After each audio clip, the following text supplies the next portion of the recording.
Algerian nationalist leaders seized by France are manacled at the Algiers airport, to which they were diverted by French security authorities. A plane which was carrying the quintet from Rabat to Tunis, where they were to take part in a conference with Tunisian and Moroccan leaders, was ordered by radio to change its course and to head for Algiers. The pilot, a Frenchman, obeyed, and the leaders, taken completely by surprise, were arrested when they landed here.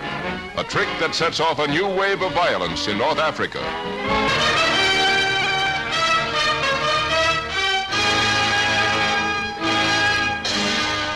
On the border between Israel and Egypt, a troop of Israeli frontier guards patrol a troubled area. The locale being that described in the sensational announcement by the Little Republic that its forces have penetrated deep into Egypt's Sinai Desert in the direction of the Suez Canal. An assault, it is said, that had to be made because of constant Egyptian military attacks on Israeli citizens and the mining of land and sea approaches to the Republic. It's a time of border trouble for Israel, and another incident on the Jordanian frontier results in a roundup of Arab infiltrators. Action that follows an attempt by these illegal entrants into the country to terrorize the Israeli populace living near this troubled line.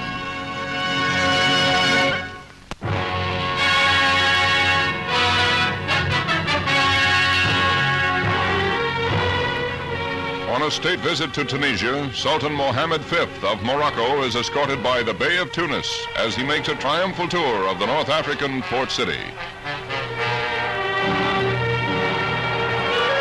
The Moroccan ruler is in Tunis to discuss proposals for a North Africa union and to try and work out a plan with the French for an honorable peace for Algeria, a stand that rates him an enthusiastic reception. Next day, Tunis, with all the Arabian world, is in ferment, a situation caused by the news of the arrest of 5 Algerian nationalists who were flying here for talks with the Sultan and the Bey. It's a tense situation which brings soldiers to the streets to keep the peace, but indignant mobs are everywhere. The action of the French in diverting the plane on which the Arab leaders were flying is regarded as piracy, and protest meetings must be broken up to prevent rioting, causing Tunisian Premier Habib Bourguiba to call a conference to calm the populace by announcing France will release the seized men.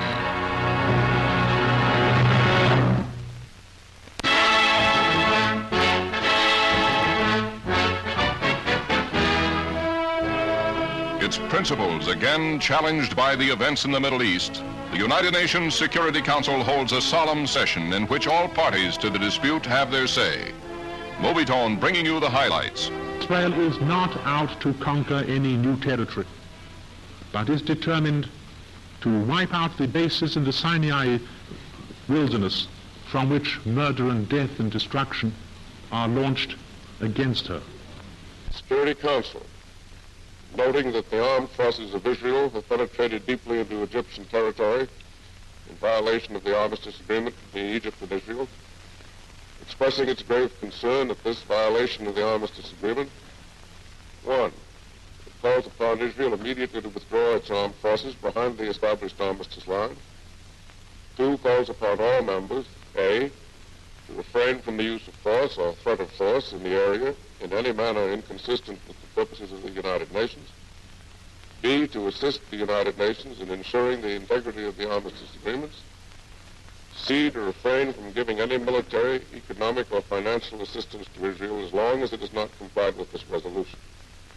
In these circumstances, and since a vote today is being insisted on, I shall be obliged to vote against the draft resolution. The dramatic voting followed as Britain and France vetoed 2 separate United States and Soviet resolutions for an immediate ceasefire. But the body did succeed in calling an emergency session of the General Assembly, and though Britain and France again voted no, the decision was not vetoed. The U.S. in strange company fighting for peace.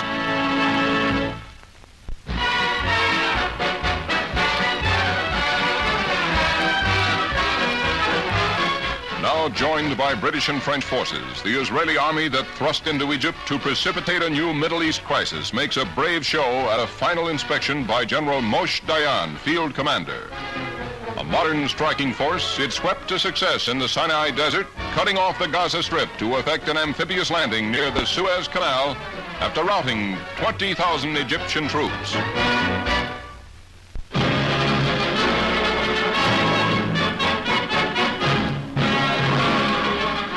Diverted from all other concerns by the crisis in the Middle East, President Eisenhower is in a grave mood as he addresses the nation from Washington on the critical situation. On Sunday, the Israeli government ordered total mobilization. On Monday, their armed forces penetrated deeply into Egypt and to the vicinity of the Suez Canal, nearly 100 miles away. And on Tuesday, the British and French governments delivered a 12-hour ultimatum to Israel and Egypt, now followed up by armed attack against Egypt. The United States was not consulted in any way about any phase of these actions, nor were we informed of them in advance. As it is the manifest right of any of these nations to take such decisions and actions, it is likewise our right, if our judgment so dictates, to dissent. We believe these actions to have been taken in error, for we do not accept the use of force as a wise or proper instrument for the settlement of international disputes. In the circumstances I have described, there will be no United States involvement in these present hostilities. I therefore have no plan to call the Congress in special session. Of course, we shall continue to keep in contact with congressional leaders of both parties. I assure you your government will remain alert to every possibility of this situation and keep in close contact and coordination with the legislative branch of this government. The peace we seek and need means much more than mere absence of war. It means the acceptance of law and the fostering of justice in all the world.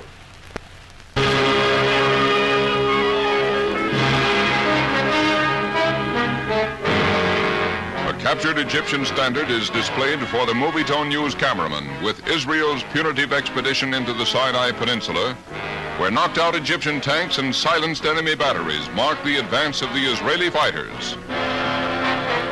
Though captured Egyptian wounded are treated with every consideration.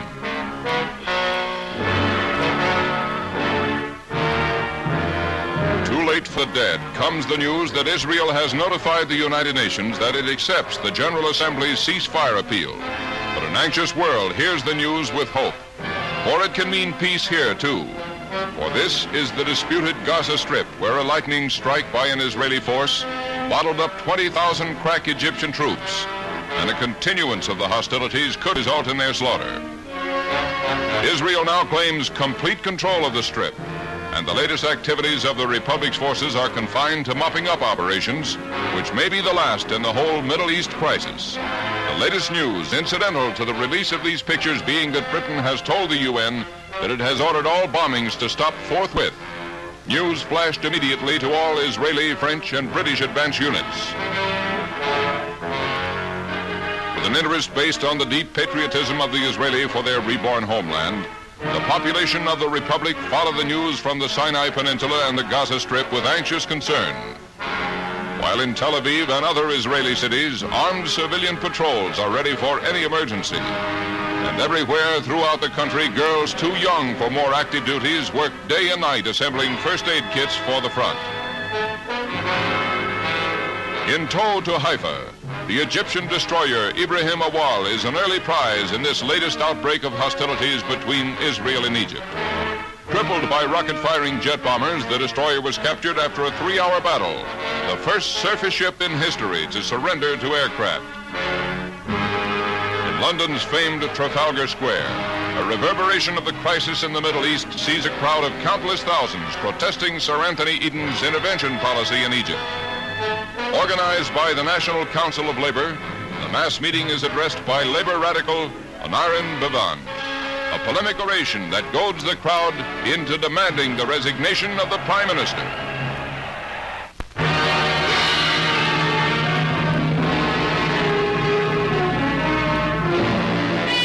Your Movietone News cameraman went right along with the Anglo-French expedition against Egypt to be at Port Said to film the start of the amphibious attack on the Mediterranean mouth of the Suez. An advance that was followed after bitter fighting in the taking of Sed and Port Fouad. Claimed to have as its objective the restoration of order in the Middle East, the action also engages paratroopers, with France contributing one of its crack regiments of camouflage sky fighters, ready for the invasion at 0 hour, which a British transport spearheads carrying a company of airborne islanders. The first objective is an Egyptian army airfield outside Port Said, and there's no hesitation by the Tommies, though they jump into a cackling inferno of ack-ack. The paratroopers soon controlled the canal zone shown below, after which the UN ceasefire plan was accepted by the invaders, but not before the waterway was closed by Egyptian sinkings of blockade ships.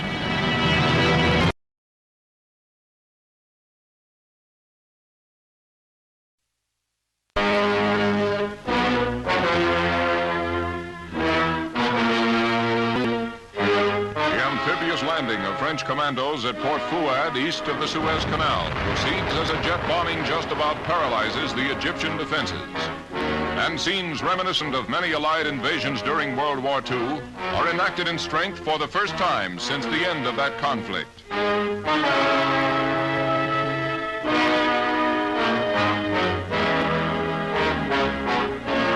Hardly any Egyptian resistance is met, and the French are soon in the city, rounding up the remnants of Colonel Nasser's army that failed to...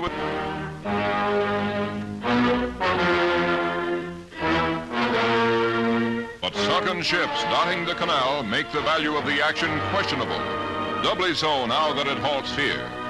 France with Britain agreeing to a ceasefire at the request of the United Nations. Port Said, the major city on the west bank of the Suez, the British had a real tough time. They ran into heavy fire and had to fight desperately to achieve their objective and maintain the time schedule as agreed upon with their French allies. Evidence of the fury of the battle is everywhere throughout this great port, one of the world's most vital shipping centers. Colonel Nasser's agreement to allow a United Nations police force to patrol the Suez came too late to prevent this desolation. Capodichino Airport, Naples, the word of Nasser's agreement to the UN police force starts the first contingent Suezward. It's a unit from Denmark and will be transported to its Egyptian patrol post by U.S. Globemasters.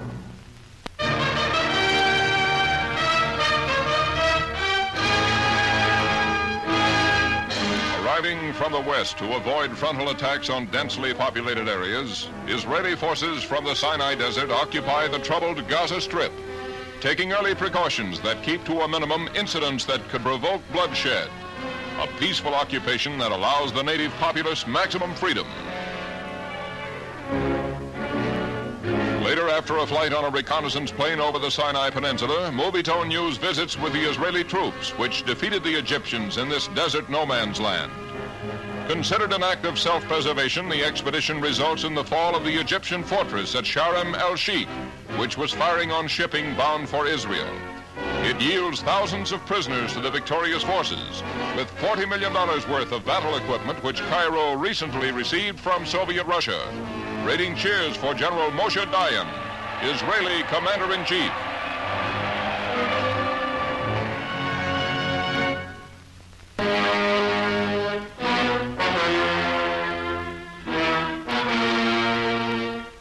Sitting in Jerusalem, the Israeli parliament upholds Premier Ben-Gurion's decision to withdraw from the Sinai Peninsula.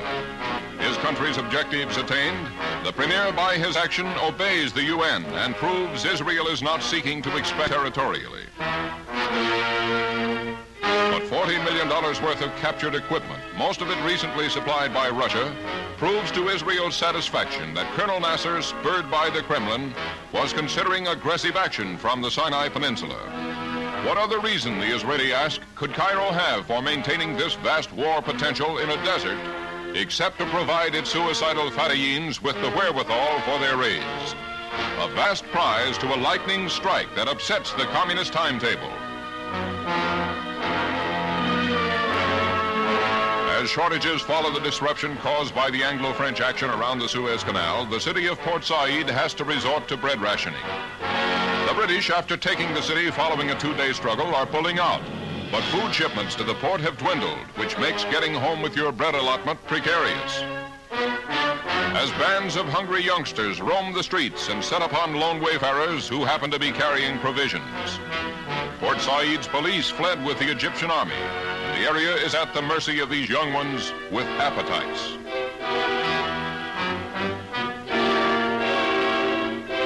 The harbor of Port Said, which is the canal's major seaport on the West Bank, is revealed as a graveyard of sunken ships. A gesture by the Egyptians to thwart the main objective of the Anglo-French invasion, which was to keep the vital waterway open.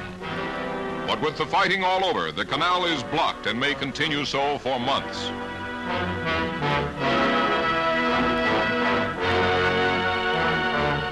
Meanwhile, in another part of Port Said, the British troops who took the city only a few days ago are being withdrawn, an action complying with the United Nations Assembly's decision. The Tommies are being returned to Cyprus, from where the assault on the Suez was launched. All of which brings Canada's General Burns, who will command the United Nations Suez Police, on an inspection tour of the area to be patrolled, starting from Abu Suwair on the west of the canal near Ismailia. A force for peace. The first unit to land behind the Egyptian lines is brought in by Swiss airplanes chartered by the United Nations.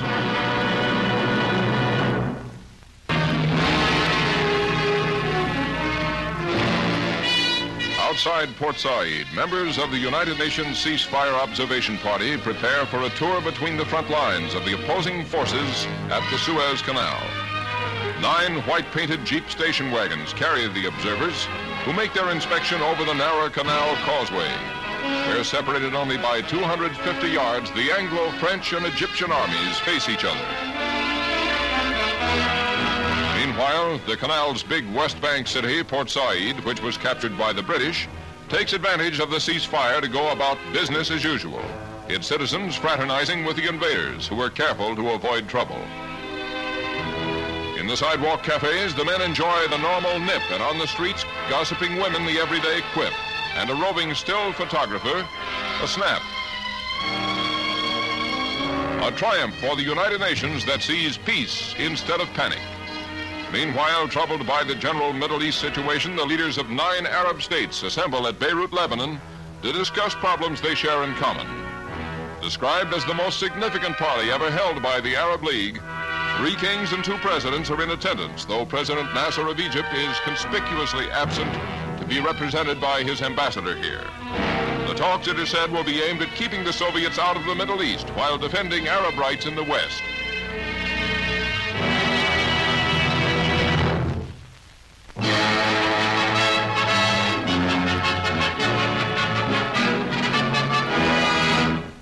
Parading through Port Said, the United Nations police force for the Suez Canal is given a rousing welcome by the citizens of the West Bank city. It's a spontaneous demonstration, but British troops are forced to clear the way for the peace patrol when communist agitators in the crowd try to provoke the Egyptians into an unfriendly attitude. But the people refuse to be deluded and recognize the force for what it is. And the United Nations patrol for peace at the vital waterway becomes an historic fact. The patrol action of the United Nations will mean the quick release of these thousands of Egyptian prisoners held somewhere in Israel. They were captured by Israeli forces in the battles of the Sinai Desert. When deserted by their officers, they surrendered with $40 million worth of arms supplied by Russia and Czechoslovakia. Described as suicidal Fedayeen commandos, they look anything but in the humility of their imprisonment. Meanwhile, throughout Western Europe, as here in Paris, the shortage of gas caused by the sabotaging of the Suez recalls the fuel famines of World War II, a situation that will continue until the United Nations patrol makes possible the removal of the sunken ships that now block the international waterway. Today, the shortage in France is so acute, the government issued orders that the petrol on hand be reserved for doctors and nurses, etc., etc.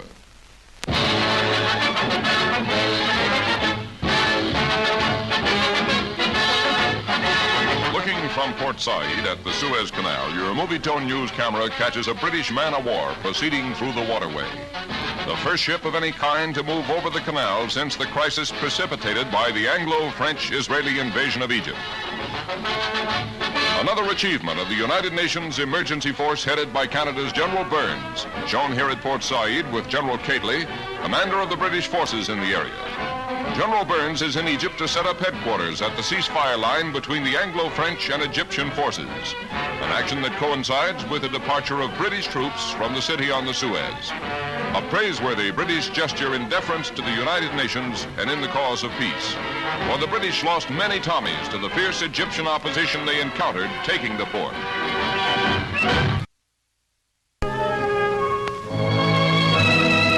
Putting into Toulon, the French hospital ship La Marseillaise returns to France 140 soldiers wounded during the recent Anglo-French action in the vicinity of the Suez Canal. Casualties of a surprise invasion that was made without the knowledge of the United States. 240 civilians were also evacuated by the hospital ship, foreigners banished by the Egyptians in reprisal for the Anglo-French attack. They will be sent to their respective consulates as soon as possible.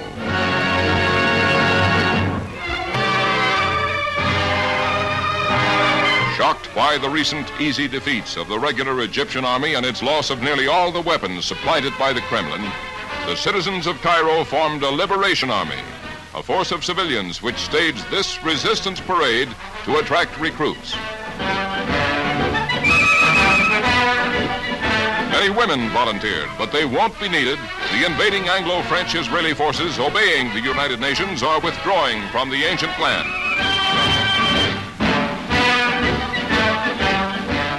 Egypt wasn't off the critical list a day when Syria, another of the world's most ancient lands, became a trouble spot, with a case of jitters that set it training a great number of so-called volunteers to handle the arms it too was supplied by the Kremlin. Without rhyme or reason, Damascus, encouraged by Soviet propaganda, says it is going to be attacked by the West, and it doesn't want to suffer the fate of Egypt and lose all its new arms to ignorance in handling them.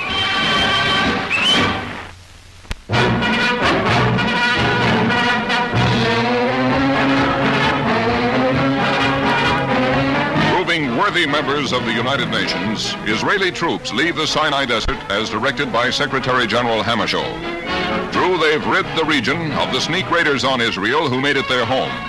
But the action shows the Republic to be aware of its international obligations and its desire for peace. But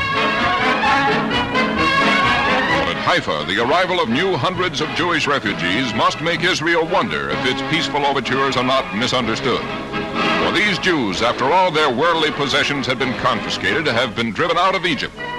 Victims of the petty spirit of revenge, they add to the rolls of the world's homeless due to communist troublemaking.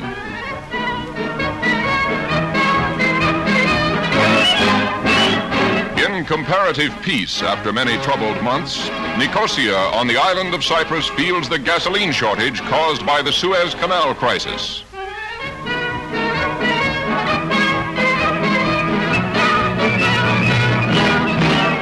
Official business gets him a half pint, though even this is better than sanguinary guerrilla warfare.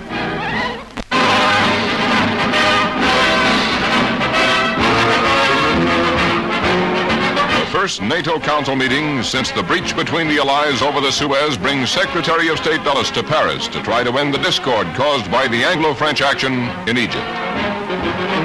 Selwyn Lloyd, British Foreign Minister, and French Foreign Minister Christian Pineau are in a conciliatory mood for the meeting, which becomes a forum for interpreting the foreign policies of all member nations.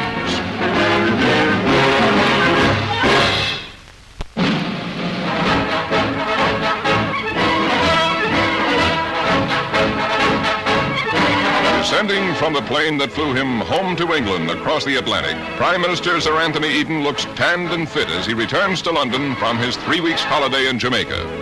He's confident, too, that time will justify his policy on the Suez Canal. The formation of a United Nations force could be the turning point in the history of the United Nations. I am convinced, more convinced than I've been about anything in all my public life, that we were right, my colleagues and I, in the judgment and the decision we took, and that history will prove it so.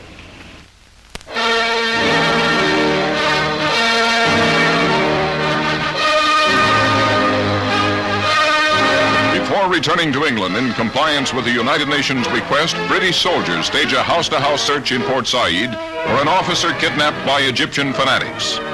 Every building of the Suez Canal city is systematically explored for the missing man, a 20-year-old officer of the West Yorkshire Regiment.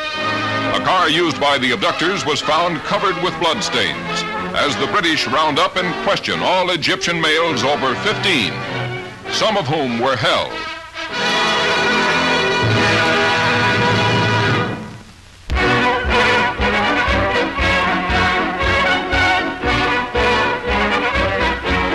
With United Nations troops now in control of the area, the last of the invading British troops leave the Suez Canal city of Port Said. A withdrawal that is followed quickly by the return of Egyptian forces to the delight of the citizens. An effigy of a British Tommy is hung as a mob of Egyptians go on to demolish a statue of de Lesseps. A sickening, stupid mob gesture, for he was the brilliant Frenchman whose courage and foresight built the Suez Canal. Nationalism is rampant during the demonstration, and the raising of an Egyptian flag is a signal for general rejoicing. At the western end of the Suez Canal, the Danish salvage ship Protector puts over the first divers who will actually start working on submerged ships that are blocking the waterway. Under the direction of United Nations experts, the Danes, with divers from several other nations, will begin by clearing away major obstructions first. Later, they'll go to work on removing smaller hulks and wreckage from the canal's edges. A signal for hope that it will not be long before a passage is cleared for at least small boats.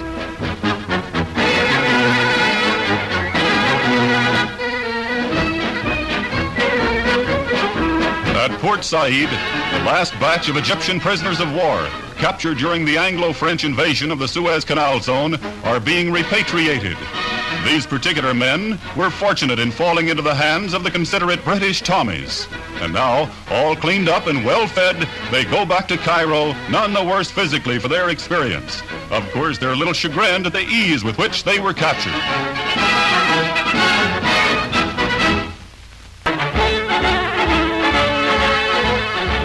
It's life as usual in the Gaza Strip, and the prophets of old could return here and mark little change. The momentary excitement caused by Israel's cleanup of raiding Fedayins in the Sinai Desert is over, and Jeremiah or Mohammed could feel at home in these marketplaces. A United Nations truck lends a note of modernity to the scene, which shows the Western world conforming to a Christian principle. An enterprise of CARE, the package purveyors, which sees to it that the children of the Arab refugees living in the Strip are fed.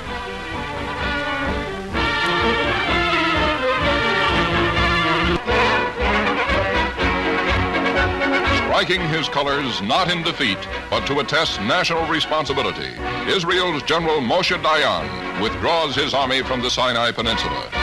An action at El Arish made in deference to United Nations directives.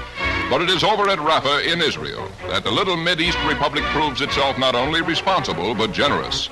As under United Nations supervision, it returns 5,000 Egyptian prisoners of war for 4 Israeli soldiers who were captured during the Sinai invasion. The exchange was organized by the Red Cross, and it's carried out by Yugoslavian United Nations police forces using Yugoslav mobile units. A joint Red Cross United Nations triumph.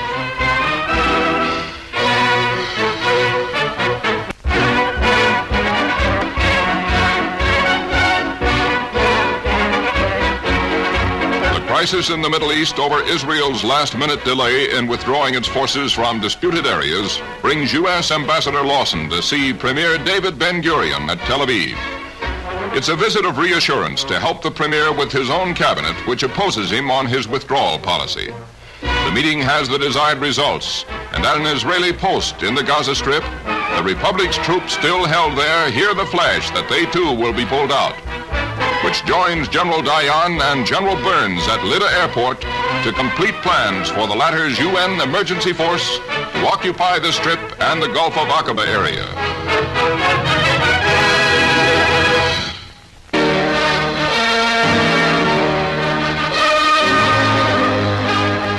Protesting giving up the Gaza Strip and the Aqaba area, the populace of Jerusalem gives the police a hard time. But Premier Ben-Gurion's policy to heed the United Nations appeal to Israel prevails. A decision causing the evacuation of Sharm el-Sheikh, commanding the entrance to the Gulf of Aqaba, with the Republic's troops being returned to Eilat at the head of the Gulf.